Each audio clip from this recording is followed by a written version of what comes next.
Hi, Matt from Motorfox here. I'm going to go do a couple of rides on these Voges today. I'm not going to go out and do an out-and-out review on the Voges. There's a lot of videos out there doing that. I'm really focusing on the tyres.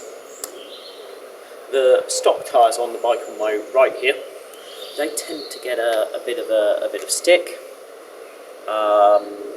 Versus I'm going to compare them against the Kenda Trackmaster that I've got on the bike on my left here.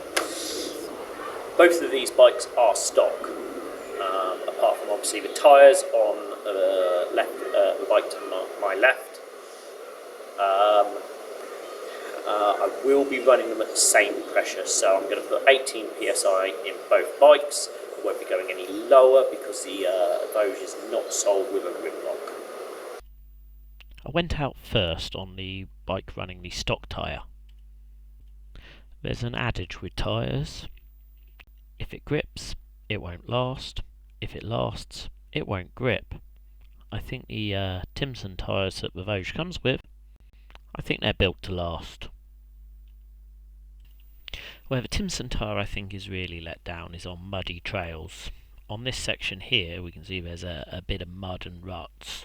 On the Timsun tyre, we had to follow the bottom of the rut and hop over the locks at the bottom, whereas with the Kenda tyre we were able to go up the higher side of the rut, which made it easier to cross the obstacles in the trail. What was surprising was how bad the Timsun tyres was on the tarmac. There was very little feel, and the braking just felt soft and woolen. Certainly if you're running the Timsun tyres, you've got to respect the 2-second rule.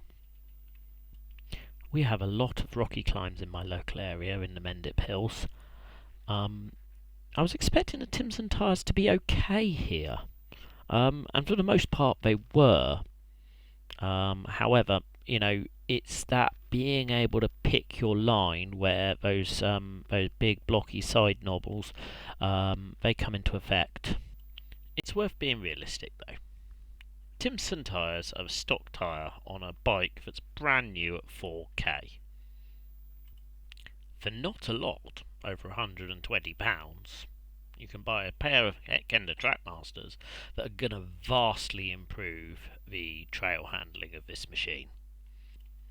So what would I use the Timsun tyres for?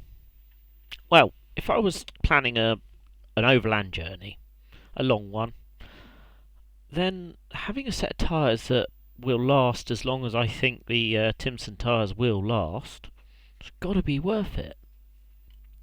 Certainly on gravel roads, and as long as you take into account that it doesn't brake particularly well, so make sure you do follow that 2-second rule. In terms of an overland journey, I think these tyres will be fine for you.